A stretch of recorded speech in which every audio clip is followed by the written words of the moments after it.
Inventando moda.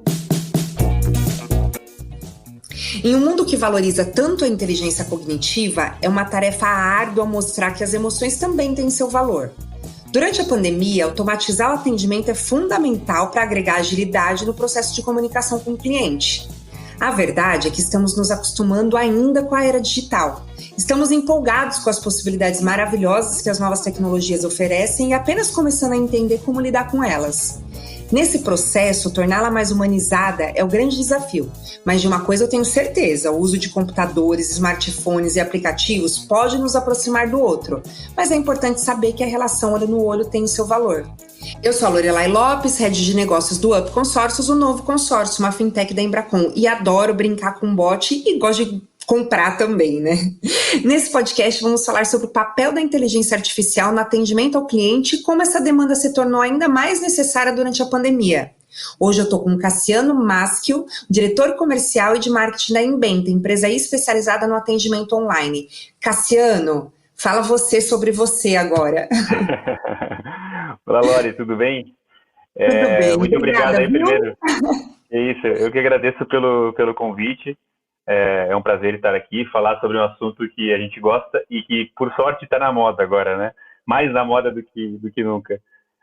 Bom, eu sou diretor comercial da Embenta, trabalho aí há 7, 8 anos com esse tipo de solução. Já trabalhei em consultoria de negócio também, minha formação é engenheiro de produção, tenho MBA em gestão empresarial, então vim para essa área de tecnologia e inovação aí. E falando um pouquinho da Embenta, a Embenta trabalha com soluções cognitivas focadas em autoatendimento ou atendimento online, não só na parte de suporte a cliente, mas também captação de leads e vendas, enfim, ajudar o cliente nos canais digitais, esse é o nosso enfoque. E para isso a gente tem uma tecnologia e uma plataforma, né? A tecnologia que entende linguagem natural, por um lado, e uma plataforma que permite ao cliente ter a gestão sobre toda essa parte de experiência do cliente. Em resumo, acho que é isso.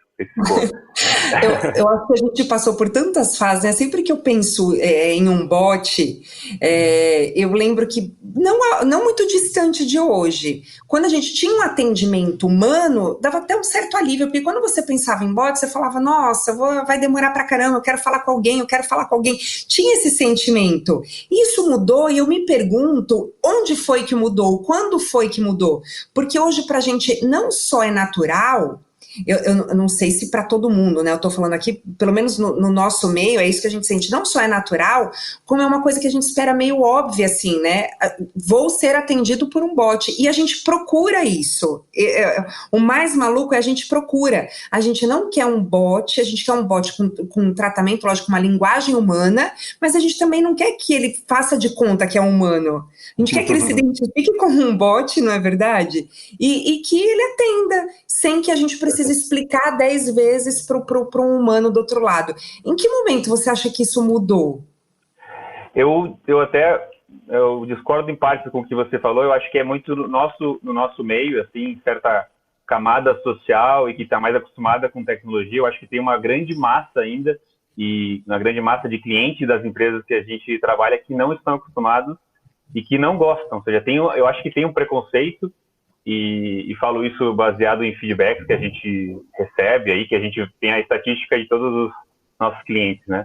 Tem pessoas que reclamam e acham que aquele bot ali serve muito mais para a empresa reduzir custo, para a empresa evitar contato, ele não quer falar comigo, do que efetivamente para resolver rápido, que é o que eu acho, pelo jeito tu também acha, né? Então, eu acho que tem um trabalho ainda, aos pouquinhos isso vem aumentando, esse percentual de pessoas que gosta e que acha uma ferramenta que ajuda, né, e não tem esse preconceito de que é uma coisa para a empresa reduzir custo a todo custo. Então, acho que tem um trabalho muito forte que tem que ser feito em relação a aumentar esse percentual de pessoas que percebem como um auxílio. Para mim é muito claro e muito transparente que um bot serve para resolver muito rápido as coisas que são fáceis de resolver. Ou seja, eu entro no site, resolvo, tiro minha segunda via, lembro minha senha, tiro uma dúvida sobre algum processo e acabou. Não tenho que abrir um chamado e esperar 2 dias, uma semana, depende de cada empresa. Eu não tenho que ligar para o telefone. Esperar alguém me atender, né? Eu acho que esse é o principal, Cassiano. Quando você liga, você tem que esperar alguém atender. E se bom, pelo menos eu vou falar até mesmo de up. A maioria das demandas, é uma segunda via de boleto, alguma coisa. É muito simples. É muito simples, então para um bot atender é muito simples. E você teria provavelmente que esperar que seja 1, 2 minutos, ninguém gosta de esperar. Então eu acho que essa questão do tem uma máquina me atendendo, que bom, então vai ser agora. É a sensação que eu tenho, mas que eu não tinha. Eu não tinha antes. Que já foi evangelizada, né? A gente fala agora do evangelizador de chatbots. Tem uma função nova aí, e não só de chatbots, né? De todo tipo de tecnologia, é importante que tenham pessoas que disseminem ela. E essa figura se chama de evangelizador, tem outros nomes, né? E basicamente é isso, evangelizar a pessoa no uso daquele tipo de solução. E no final das contas, em alguns casos é forçar a barra, porque a solução não é tão boa, mas no caso do chatbot, quando bem implementado, faz todo sentido. Seja é o que você falou, eu não tenho que esperar 2 minutos que seja, e até acho pouco, considerando as experiências que a gente tem por aí, ou no telefone, ficar esperando meia hora, 1 hora para ter uma resolução de uma coisa que deveria ser simples, né? Um cancelamento, cancelamento não é muito desejado no cara, mas enfim, tem legislação agora para isso, é preciso ser eficiente e rápido no cancelamento, né? As empresas sempre buscavam dificultar, hoje não é mais possível dificultar, e bom, se eu posso facilitar esse processo que é doloroso para todo mundo, né? Mas, e tá no chatbot, e outros processos operacionais, ótimo, eu libero as posições humanas de atendimento para coisas mais complexas, de valor agregado, e tentar reverter, e tentar resolver um caso muito, muito específico. E eu vejo por aí, mas eu acho que tem um trabalho de evangelização, né, de trazer essa tecnologia para uma linguagem e uma utilização mais popular, e que é um desafio, né? Então, é um caminho, na verdade, que a gente vem falando bastante, ao invés de ensinar o bot a responder como humano, e isso acho que vai demorar bastante ainda para acontecer, ser muito natural como uma comunicação humana, é tentar ensinar, e por outro lado, tentar ensinar as pessoas a como interagir com o bot. Não mandar um textão de Facebook para um bot, porque ele não está preparado para isso. Ali no textão tu vai ter N nuances, situações subjetivas da linguagem, que dificilmente um bot vai resolver de uma maneira eficiente. Sim, ele tem que ser objetivo, concreto no que ele precisa, né? Em alguns casos, a gente trabalha com entendimento de linguagem natural. Em alguns casos, o bot de cliques é a melhor solução, né? Se eu tenho 3 ou 4 casos diferentes, eu construo uma experiência onde o usuário vai navegando pela experiência que a empresa pensou para ele e vai resolver, vai tirar sua segunda via, vai fazer seu lembrete de senha, enfim, são os casos mais comuns, né? E que são fáceis de resolver. Então, é mais ou menos por aí que eu vejo, né? Tentar ensinar as pessoas como funciona a tecnologia, e, por outro lado, tentar melhorar a usabilidade também, não é? Acho que as duas são muito complementares. É verdade. Eu coloquei, inclusive, na introdução, na hora que me apresentei, adoro brincar com um bot, porque gera um pouquinho de curiosidade, né? Então, é gostoso brincar. Olha, ele respondeu certinho. Eu tenho também essa curiosidade, né? Acredito que outras pessoas também têm. E só para deixar mais específico, quando a gente fala de bot, na realidade a gente está falando, pode ser no WhatsApp. Aliás, eu acho que é aí que o bot começou a, de repente, conquistar algumas pessoas, sabia? Quando ele saiu do ambiente 100% chatbot, né? Ou voz, mas aquele voz que você tem que repetir 3 vezes a mesma coisa e que ele não entendia. Eu acho que quando ele foi para o ambiente WhatsApp, talvez ele tenha começado a conquistar algumas pessoas, porque, enfim, facilita muito, né? Tá ali, tá naquele app que a gente olha o dia inteiro, a conversa fica gravadinha, você sabe que você continua depois. E hoje, até mesmo empresa de tecnologia, eu vejo que você liga e ele já te joga para o WhatsApp. Você está ligando, está fazendo uma ligação, ele já te joga para o WhatsApp e você continua a conversa lá. Eu acho que é isso que é bem legal. Lógico que não tem como falar de outra coisa, nós estamos em um momento de pandemia, e eu lembro que, inclusive, quando começamos a gravar os primeiros podcasts na quarentena, a gente falava até com medo de gravar um podcast e depois ele parecer velho, né, porque ia passar. Mas hoje a gente já fala abertamente, porque não sabemos mesmo, e mesmo que depois que passa a gente vai ter o novo normal. Então, tudo que é ligado à tecnologia, eu acredito que teve um avanço gigantesco, e para vocês, assim, o serviço de atendimento automatizado, ele se tornou ainda mais necessário, é óbvio. Como você enxerga essa demanda para o setor agora, em tempos de pandemia? Legal. Foi assim, é muito triste falar isso, mas para nós foi positivo. Tem um momento muito ruim, que tem vários impactos negativos na sociedade, mas para nós, como negócio, foi positivo. Tanto no lado dos clientes, que em alguns casos contrataram e tinha o seu bot ali, não dava atenção, a gente tentando ganhar atenção e ressaltar a importância, mas acaba que, em vários casos, é um processo que a empresa contrata e acha que aquilo ali vai seguir sozinho, não dedica recursos. Esses caras começaram a dar bola, começaram a dar atenção. E outros que já deram mais ainda.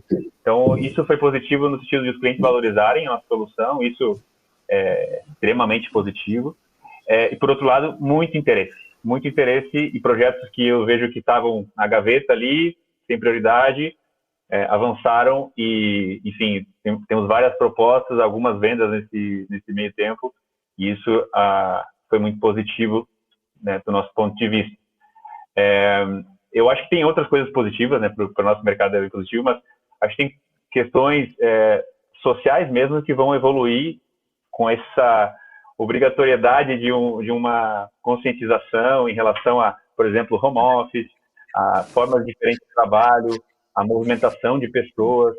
Tudo isso vai ter um lado positivo, ao meu ver, e as empresas acabaram tendo que se preparar de última hora, e que no final das contas vão impactar. Se a pessoa está em casa, ela vai procurar canais digitais para atendimento, ela não vai ter o contato físico tão próximo assim, né? Não vai ter nem essa possibilidade em alguns casos. Então, tudo isso converge para um caminho que nos beneficia, né? Nós, eu digo, todas as empresas de segmento de tecnologia e digitalização e automação e autoatendimento. Então, eu acho que tem esse impacto aí, o Covid. E nos nossos clientes também, uma curiosidade em relação a esse período, naqueles dias ali, 15, 16, 17, a gente teve um boom impressionante, né? Teve clientes que subiram 300, 400, 500% o volume de atendimentos nesse período. E foram 3 ou 4 dias de intensivo contato, né? Então, sei lá, empresas aéreas, questões de voos, cancelamentos, o que vai acontecer agora? E às vezes a empresa nem sabia ainda o que fazer, né? E em alguns casos as empresas colocaram um aviso na saudação no bot, por exemplo, olha, fique tranquilos que a gente vai entrar em contato, vai dar solução por e-mail, enfim, porque primeiro não tinha capacidade de atender por telefone todo aquele volume de 500% a mais de um dia para o outro. E depois não tinha solução para dar, então não adiantava a pessoa entrar em contato, falar com o atendente e não ia nem saber o que falar, então o bot mesmo falava. Isso foi muito bom, porque esse boom aconteceu, mas a quantidade de pessoas que escalou para atendimento humano no bot continuou a mesma, a gente conseguiu manter, porque a gente criou um conteúdo que atendia aquele público muito rápido, e acabou não escalando esse cara para o atendimento humano. Depois, e aí até o ponto que eu acho que é legal comentar, teve esse boom e depois estabilizou de novo a maioria deles. O patamar, a maioria dos casos, baixou. Então não adiantava eu contratar muitas pessoas de última hora porque eu ia ter que demiti-las de novo para atender. Eu preciso ser flexível de alguma forma, escalar meu negócio de alguma forma e ser capaz, nesses momentos, né, ter essa flexibilidade. E o bot permite isso. Então, a conclusão é essa, né? Fez mais sentido ainda a partir desses exemplos práticos.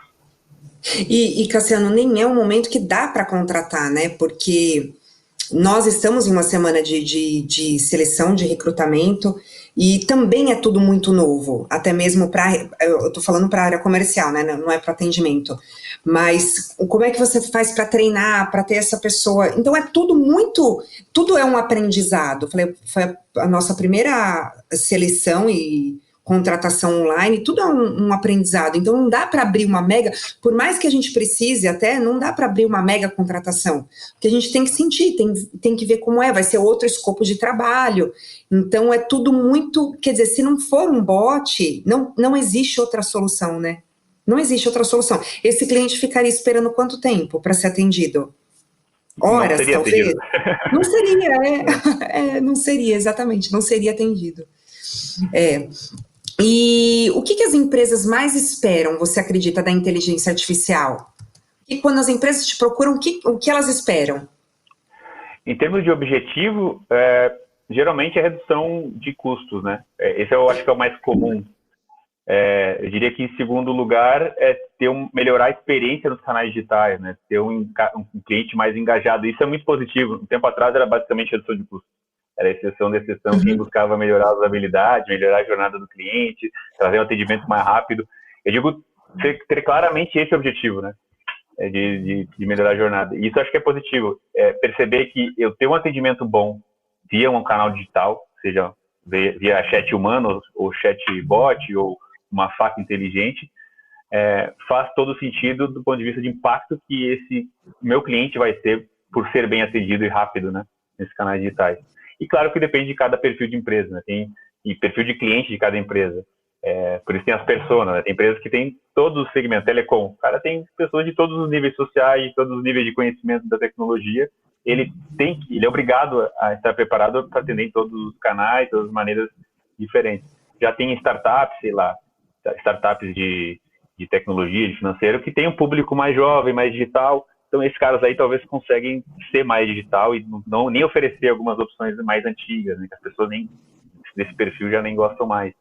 Então, acho que nesse sentido, os objetivos são diferentes. As empresas buscam agora também melhorar a jornada e melhorar a percepção de qualidade, a percepção de digitalização e de tecnologia e inovação que uma marca oferece. Que gostoso ouvir isso, porque é meio que eu imaginava. Antes, talvez fosse redução de custo. Vou colocar um bot e vou ter menos pessoas. Mas, na realidade, quando eu digo que eu gosto de ver um bot, é porque parece que não ter já é algo fora de moda, né? Não ter um atendimento automatizado, não ter, parece que já é, poxa, essa empresa não investiu, por isso que não tem. Então, eu acredito que é necessário. Lógico que, como você disse, depende, né, do ramo, da persona. Outro dia eu estava gravando, era uma live, e nós estávamos falando sobre o auxílio emergencial. E, bom, o número de desbancarizados no Brasil é 36 milhões de pessoas, né? Na última semana, 16 milhões de contas digitais foram abertas. Então, você vê, se tem pessoas que não têm conta no banco, que dirá ser atendido, obviamente, por um bot no telefone. Ele não tem nem, né, ele não sabe nem o que é um aplicativo de um banco. Enfim, dificilmente você vai conseguir deixar todos os seus clientes felizes com atendimento digital. Mas ele tem que estar lá, né? Ele tem que estar lá. Apesar de que também a gente tem alguns questionamentos quando vai falar com um novo cliente ou uma empresa que não tem ainda. Um deles eu testei esse bot aqui e não funcionou. Tem muitos casos ruins que acabam queimando a imagem, né? Agora é cada vez menos, assim, a preocupação das empresas com a usabilidade do bot, com as equipes que vão gerir, está crescendo. Então, até tem um gancho com um novo assunto que é sobre novas profissões, né? Tem desaparecido pessoas de call center, isso é fato. As empresas de call center, inclusive, estão se pivotando seus negócios para coisas mais tecnológicas, porém, nessa mudança de mercado, né, nessa parte de atendimento, surgem novas profissões. Então, nós temos na nossa equipe uma função que chama Knowledge Engineer, engenheiro de conhecimento. São pessoas de letras e jornalismo. Ou seja, são funções que geralmente em letras as pessoas vão mais para o mercado meio acadêmico enfim, e parte de jornalismo vai para comunicação, para jornais. E isso é muito legal saber que tem um mercado totalmente novo para as pessoas que sabem têm muito conhecimento em idiomas, em comunicação, e a parte de chatbot faz todo sentido, né? Escrever conteúdos, ver experiência, saber como se comporta um cliente dessa indústria aqui. Isso, para mim, é uma revolução completa, né? Eu comparo a uma revolução industrial, onde lá apareceram pessoas que martelava alguma coisa para uma máquina que vai fazer isso. Tem uma pessoa que vai ter que ajustar essa máquina, que vai ter que fazer a manutenção da máquina, que vai ter que, enfim, desaparece por um lado uma função, mas gera todo um ecossistema, né? Quem inventa, por exemplo, faz parte agora de novas empresas, novas funções, novas tecnologias. Bom, já leu Yuval, né? Não. Já leu Yuval? Ele fala muito sobre isso. Né? Ele fala muito sobre isso. E quando a gente vê, é que talvez as pessoas não tenham noção disso mesmo, mas quando você vê qualquer tipo de coisa, qualquer tipo de solução, a quantidade de pessoas que estão envolvidas nesse processo, então, por exemplo, na Embenta, você tem lá, vai fazer qualquer projeto de melhoria, é tanta gente envolvida, é tanto salário ali agregado, que você fala, tem espaço para muita gente. Tem espaço para muita gente. Não tira o videogame do teu filho. Deixa ele lá, porque tem muito espaço, tem muita profissão nova surgindo. Quando a gente fala de voz também, né? Porque falando de texto, tudo é conteúdo, a gente ainda não despertou para o mundo da voz, mas o mundo da voz, muito em breve, a gente vai olhar aí para trás e vai falar, nossa, por que eu não usava tudo aquilo? Quer dizer, a gente vem despertando agora. Uma das dicas do Instagram de ontem, ou anteontem, do Up, inclusive, foi dá uma pesquisada lá e descobre como conversar com a sua Alexa, que ela pode te oferecer muito mais do que aquilo que você está usando. Porque o mundo da voz, por exemplo, de busca, você vai buscar alguma coisa no Google, você encontra lá 1000 opções. Na voz, não. Você tem alguma coisa ali certeira para você. Então, tem tanta evolução para acontecer, né? Quando a gente fala de tecnologia, tem tanta coisa para mudar. É interessante esse ponto que você falou, eu vinculo com o tema da evangelização que a gente comentou antes. Quando eu falo com a Alexa, Google Assistant, eu tenho que saber o código primeiro para ativar ela, né? Eu não vou nem falar que ela vai conversar comigo agora. Você sabe qual é, né? Então, para começar a falar com ela, eu preciso desse código. Depois, para ativar, por exemplo, uma conversação com uma empresa, eu tenho que saber o código dessa empresa, né? Eu quero falar com a empresa X. E se eu não souber essas chaves, eu não vou conversar. Então é importante que eu saiba, né? Para ativar uma música, ó, toca, sabe? Não posso falar qualquer coisa, tem o comando aquele específico. E isso é o trabalho de alguém ensinar, seja, sei lá, o material, o manual que tu recebe com ela, ou, sei lá, um influencer que fala disso e vai ensinar. Então tem meios de evangelização que não estão explorados, a meu ver, e que são oportunidades até de negócio, né? Eu não conheço um influencer de chatbot, por exemplo. Um cara que fale sobre isso diariamente, que converse com determinado público, ou que converse com esse público que não usa ainda, por exemplo, ensine ele a utilizar. Tem coisas muito úteis. Eu tenho a Alexa e o Google Assistant aqui, eu mesmo não estou acostumado a utilizar como eu poderia. Eu poderia falar com ela e utilizo o celular para pesquisar alguma coisa. Então é uma coisa de a gente se acostumar, né, colocar no nosso dia a dia, porque a tecnologia, em boa parte, já está aí. Eu já posso me comunicar por voz. Inclusive a Inventa conecta com voz também. O nosso core é texto, mas a gente tem parcerias, e aí no ecossistema de parceiros, aí que tem mais profissões, aí que viram, a gente tem parceiros que conectam com voz, entendem voz e convertem a texto, eu entendo e dou a melhor resposta, e ele vocaliza a resposta aí no telefone, na própria Alexa, no próprio website, pode ter o microfonezinho ali. Então tem já tecnologia disponível para várias coisas, né? Acho que talvez falta massificar para que as empresas se interessem a implementar projetos desse tipo. Agora, Cassiano, dica do especialista, né? Como de fato construir um atendimento humanizado utilizando inteligência artificial? Olha, tem uma dúvida muito comum, que a gente está falando muito de cognitiva. Então, antes de falar de inteligência artificial, muita gente acha que tá respondendo lá é inteligência artificial. Tem aquele botzinho de decisão, tem a cognitiva e tem a artificial, né? Conta para quem está ouvindo qual a diferença. Na verdade, tem uma frase célebre que quando a inteligência artificial fica comum, ou seja, massivamente utilizada, ela já não é mais inteligência artificial, né? Se a gente lembrar, no passado, uma calculadora era uma forma de inteligência artificial. Hoje está no nosso dia a dia, a gente não percebe, mas é ali alguém que faz o cálculo, não, uma máquina que faz um cálculo que antigamente tinha que fazer ou na mão ou no cérebro, né? Então, e aí também, vamos pensar numa agenda eletrônica, também é uma forma de memorização, né? Uma agenda, o celular aqui mesmo é um conjunto de inteligência artificial aqui que está ao nosso dispor e que até nos deixa preguiçosos em alguns casos, né? Então, o conceito é muito variável ao longo da história ali. Tem, na época que o enxadrista lá perdeu para a máquina, para o Deep Blue, né? Que era campeão mundial de xadrez, também era uma forma de inteligência artificial, mas era basicamente regras, né? Eram regras.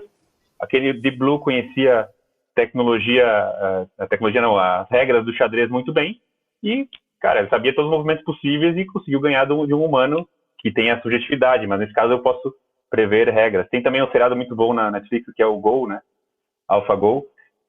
Também é muito interessante, é um jogo mais complexo, xadrez, tem mais possibilidades, mas também construíram um computador que conseguiu ganhar do melhor jogador de AlphaGo do mundo. Então, são formas de inteligência artificial, né? E aí a sua pergunta foi em relação a como implantar, né? Como trazer isso para a realidade. Como ter isso de forma humanizada? Então, é inteligência artificial, mas de forma humanizada. Perfeito. Acho que uma coisa que é importante andar muito a par na questão de atendimento com a parte de inteligência artificial é a parte de usabilidade, eu saber com quem eu estou falando, né? E o que eu quero com aquele atendimento. Isso é super importante e aí cada vez mais eu vejo as empresas começando a se movimentar para preparar equipes para isso. A Inventta, às vezes, fornece profissionais para ajudar a construir a experiência de um chatbot, por exemplo. Só que os profissionais não conhecem a fundo o negócio da empresa. Então, eu preciso de alguém da empresa dando estímulos de como a forma de abordagem, os seus personas, né? Então, a forma de humanizar é tendo pessoas que pensem em qual público vai falar. E aí eu posso usar N ferramentas. Eu posso ter simplesmente um website muito bem construído, que seja muito claro e me leve diretamente à resposta. Aí não tem inteligência artificial, tem uma construção muito boa e muito prática em termos de usabilidade, né? Ou não, eu posso ter ferramentas, por exemplo, uma busca semântica que vai me levar através do site, me ajudar na navegação, em vez de ter que entender o menu do site, eu posso buscar ali e ele me leva para a informação, para a página correta. Se eu quero um atendimento para a segunda via do boleto, eu busco ali e ele me leva já para um formulário onde eu digito informações e tiro a segunda via do boleto. Isso não é um chatbot ainda, é uma ferramenta de busca que entende linguagem natural e pode conectar o usuário ao invés de um menu. E aí uma ferramenta um pouco mais complexa, vamos dizer um outro passo, é um chatbot. E aí ele simula uma conversação. É uma forma mais engajante, eu diria, porque como tu falou, é legal, né? Se tem um chatbot que me responde, está bem construído, tem emojis, tem imagens, utiliza vídeos, GIFs, elementos visuais, é divertido de se comunicar, né? Claro que dependendo da aplicação e dependendo do público, se eu usar emoji talvez não seja bem interpretado, né? Ou seja, vou reclamar aqui e está me colocando imagem de um palhacinho, não. Eu quero resolver meu problema, eu quero abrir minha reclamação. Então, tudo vai de como a empresa aborda e para a persona que ele está falando, no momento, na jornada do cliente que ele está passando, eu abordar da maneira correta. Eu acho que é aí onde eu trago a humanização. E, nesse sentido, eu acho quase impossível, não vou dizer impossível porque aí eu prevejo o futuro muito além, mas que na história a gente tenha um bot que aprenda sozinho, que construa sozinho, que faça coisas especiais sozinho. Vai ter que sempre ter um humano, no mínimo, revisando o que ele está fazendo ali, dando o toque para aquele público, aquela pessoa, no mínimo setando os parâmetros para que ele utilize isso na hora de responder. Tem um exemplo, até aproveitando esse gancho, que é muito citado nos eventos de chatbot, que é o da Microsoft, né? Eles colocaram um bot no Twitter, isso já faz alguns anos, 3, 4 anos. E esse bot, ele tinha o objetivo com machine learning de aprender com utilização. E um dia eles tiraram do ar porque o robô virou racista, fascista, homofóbico, que as pessoas interagiam nesse sentido. Então, e ele aprendia sozinho com a utilização. Aprendia coisa errada. Você já imagina colocar isso... Isso foi um teste da Microsoft, tudo bem, as empresas entenderam, as pessoas entenderam também isso, enfim. Mas imagina no entorno corporativo, né? Alguém dá um print tela, processa, porque o robô foi, enfim, preconceituoso com o cliente. Super grave. Então, é bastante delicado e, para isso, a gente sempre vai precisar de um toque humano e atrás, no mínimo, para acertar regras corretas e adequadas aí para evitar problemas. Bom, não é exatamente o seu tipo de bot, mas a gente falar de bot e rede social é uma loucura, porque a gente não sabe mais o que é verdade e o que é mentira, né? Talvez tenhamos, falando de Twitter, então, é um absurdo, porque talvez tenha mais bot do que ser humano real, porque é absurdo aquilo que a gente vê dependendo do assunto, né? Isso é outro problema, né? A tecnologia serve para várias aplicações. Tem as aplicações legais e úteis para o ser humano, e tem as aplicações que são não tão legais e, às vezes, com más intenções. Também acho que a própria tecnologia se encarrega de ir podando. Eu sei que o próprio Facebook, Twitter, fizeram uma limpa nesse tipo de usuário, porque tu consegue ver pelos parâmetros, pela forma de comportamento, que aquele perfil lá tem cara de ser um bot, né? Então, aos pouquinhos... Eu peguei, acho que umas 2 semanas atrás, não sei se você viu, uma semana atrás, eles subiram uma tag que foi pro Trend Topics e era com um erro de português. Ou seja, para chegar entre os 20. Você viu, né? Então, lógico que tinha teor político no meio, senão não teria porquê, mas, enfim, né? Escreveram o nome da pessoa errado. Então, sim, é muito bot, né? É muito bot ali trabalhando. Com certeza. E como você vê assim que as empresas ainda estão errando em relação ao atendimento ao cliente? Quando você pega um caso, por exemplo, eu não estou falando só de bot aqui, tá? Estou falando até mesmo quando você pega uma empresa que te procurou pela primeira vez, tendo ou não um bot, mas que você enxerga que, poxa, aqui eles estão pisando na bola e estão pisando na bola feio. Excelente ponto. A gente, bom, eu sou da área comercial, então eu estou sempre atento a oportunidades, né? A gente frequenta muito sites e aplicativos de empresas. Quando eu vou falar com uma empresa, eu geralmente dou uma vasculhada no site e ainda é muito recorrente casos assim horríveis de websites de grandes empresas e que com soluções muito simples podem melhorar muito, sabe? E aí tem vários casos, assim, estrutura do site. Eu não sou especialista em construção de website, mas como eu vejo várias, estou muito em contato com vários websites, a gente já vê coisas muito básicas não respeitadas, né? Uma busca que não funciona, ou seja, tem busca ali que eu digito fatura e o conteúdo fala de faturamento e ele não encontra nada. Para que ter uma busca se ela não funciona? Você tira a busca dali, então, e deixa o usuário navegar, né? A central de ajuda, tem uma central de ajuda que tem 80 conteúdos listados, assim, para a pessoa tentar encontrar nos 80. Ninguém vai buscar uma informação em 80 opções. Uma lista. Uhum. Ninguém vai fazer isso. Tem o caso da geleia, né? Eles fizeram uma experiência colocaram 10 geleias numa loja de geleias e colocaram 3 em outro teste AB, né? E nas 3 venderam muito mais geleias do que quando colocaram 10. A pessoa em dúvida, ela acaba desistindo, né? Ela vai para outra opção. Então, eu vejo muito por esse lado também. Coisas que podem ser simples, ou seja, se eu colocasse uma busca, eu poderia até colocar 80 listados ali, porque busca em linguagem natural, né?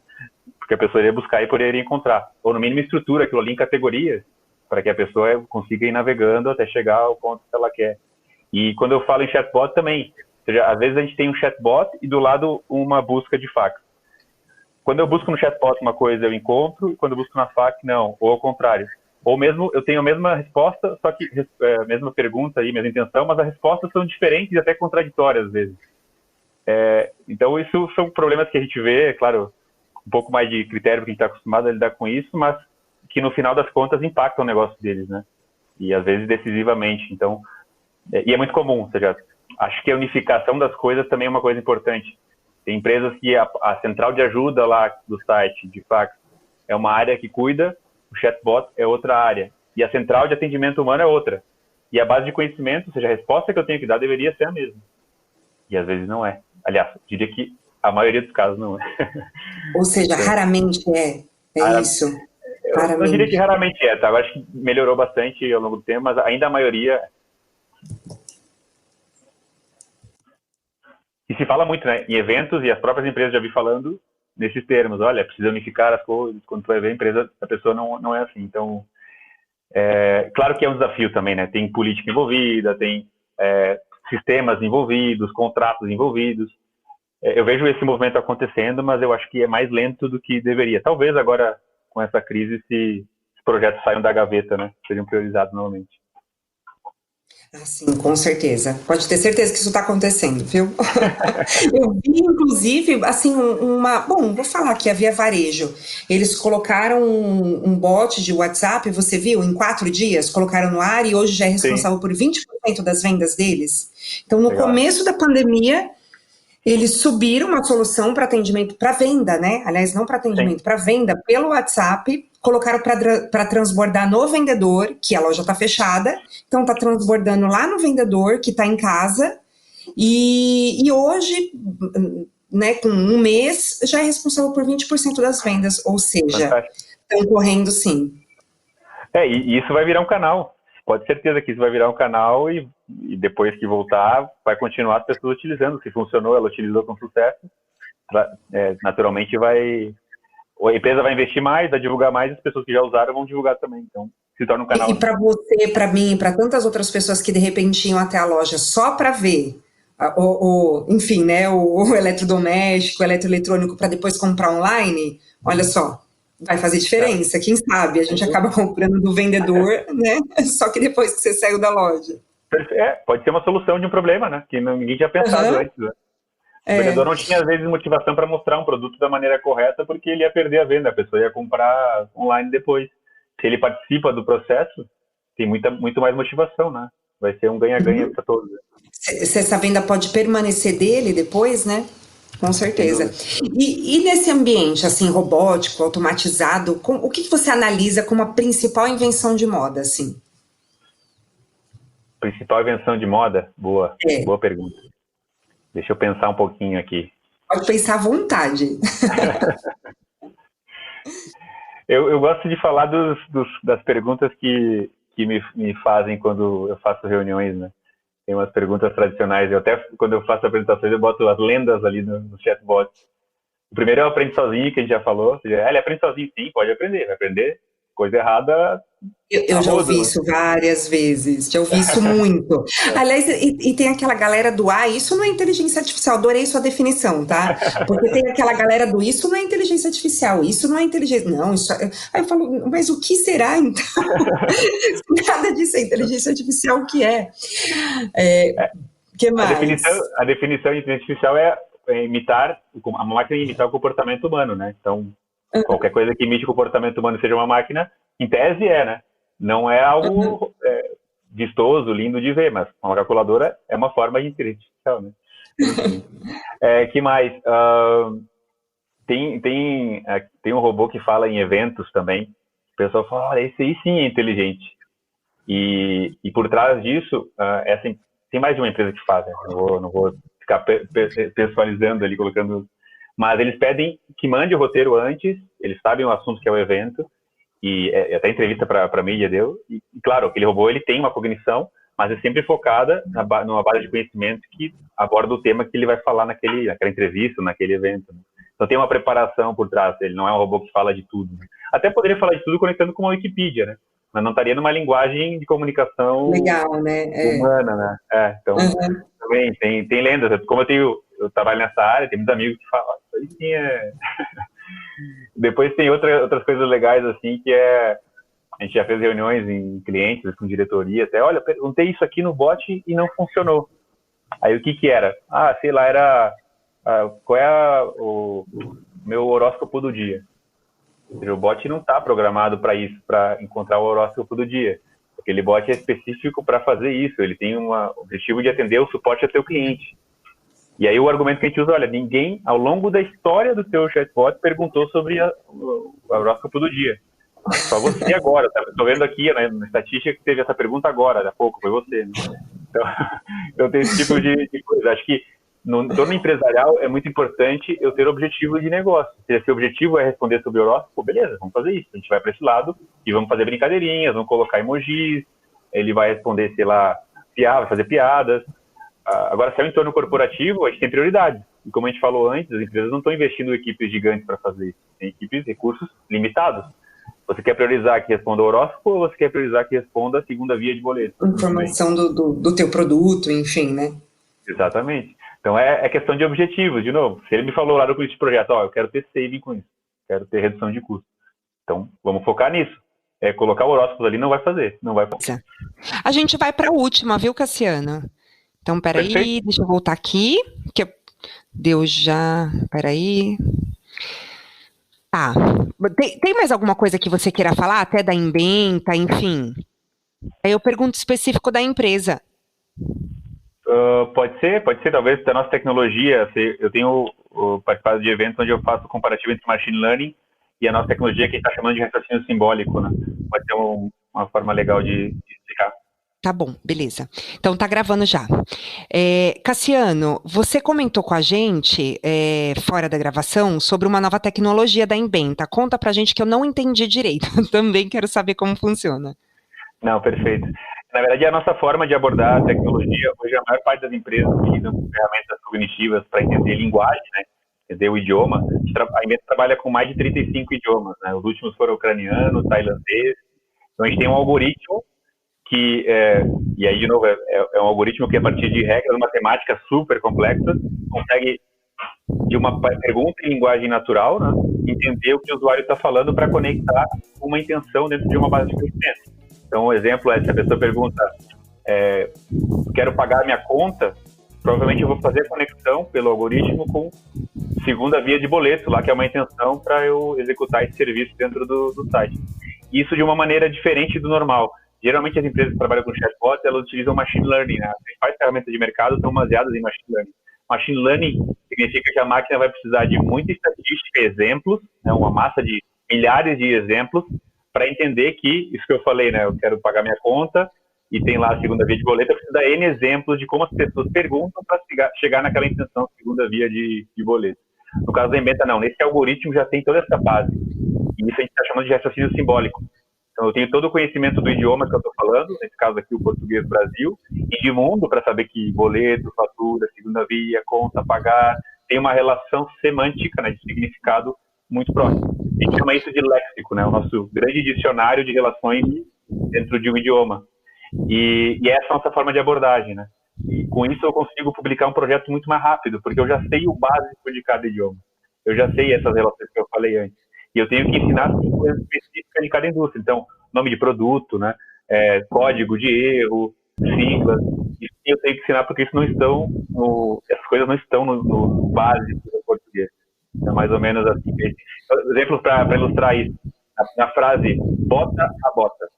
São duas palavras iguais que estão aí, né? No meio tem uma outra palavrinha, mas elas têm significados totalmente diferentes nesse caso dessa expressão complementares. Um verbo e outro é um nome, é um substantivo. E eu consigo reconhecer essas duas palavras e o significado delas dentro dessa expressão. Então, mais ou menos por aí que a gente consegue colocar projetos mais rápidos de produção, porque o treinamento que eu tenho que dar é muito menor. Mais ou menos por aí. Eu sei que o que eu vou perguntar é muito amplo a resposta, até porque depende do tamanho da empresa, depende do produto. Mas, assim, quero colocar um bot no ar. O que da minha parte, enquanto empresa, o que eu preciso te entregar? Até onde vai aquilo que eu vou te entregar de conteúdo e o que você vai fazer com esse conteúdo? Então, se a gente vai começar um bot agora, eu preciso pensar numa raiz de decisão, em alguma coisa, ou não? Eu vou te entregar conteúdo e você vai construir tudo? Não, o ideal é até que seja... O primeiro que teria que me entregar é recurso. Eu precisaria de uma pessoa, na verdade, mais de uma. Seria legal uma pessoa com conhecimento de negócio, uma pessoa que saiba bem escrever e uma pessoa da área técnica para eu integrar com serviços. Bem em linhas gerais, tá? E dentro dessas pessoas, as pessoas que entendam de usabilidade e experiência do cliente, né? Isso seria o ideal. Mas, pensando em recursos que eu preciso, então, recursos não humanos, né? Eu precisaria ter uma base de conhecimento, isso seria muito bom, ter uma base de fax, ter uma base já de um bot que já existe, um diagrama de relações do seu negócio para eu poder entender, sei lá, fala em boleto, sei lá, tem uma forma de boleto só ou tem 3, 4 produtos que têm formas diferentes de boletos, né? Boletos de assuntos diferentes. Então, o ideal é ter uma base de conhecimento estruturada para que essa base sirva de insumo para criar o chatbot. Não é o caso da maior parte das empresas, geralmente essa base não é estruturada, então o que a gente, quando a empresa não tem uma base, tenta induzir é que a gente comece pelo básico, ou seja, pega os seus 3 ou 4 principais temas de atendimento e a gente começa por esses caras. Reduzimos os chamados para esses caras aí, porque a gente vai tratar muito bem essas 3, 4 experiências, e a partir da quinta a gente passa por um ano e vai aprendendo com a utilização para ir adicionando e aumentando o escopo do bot. Vai vendo que tem mais de demanda e vai incluindo, assim. A ideia é ser o mais pragmático possível, né? Dar resultado rápido, porque isso é o que os negócios precisam hoje.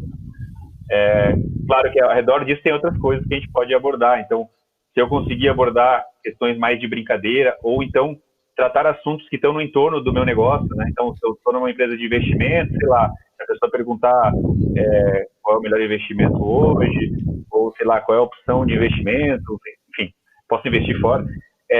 Não só resolver coisas do próprio negócio, mas no entorno. Isso é legal também. Faz sentido. E as pessoas provavelmente vão perguntar o de turismo, né? Qual é a previsão do tempo para amanhã?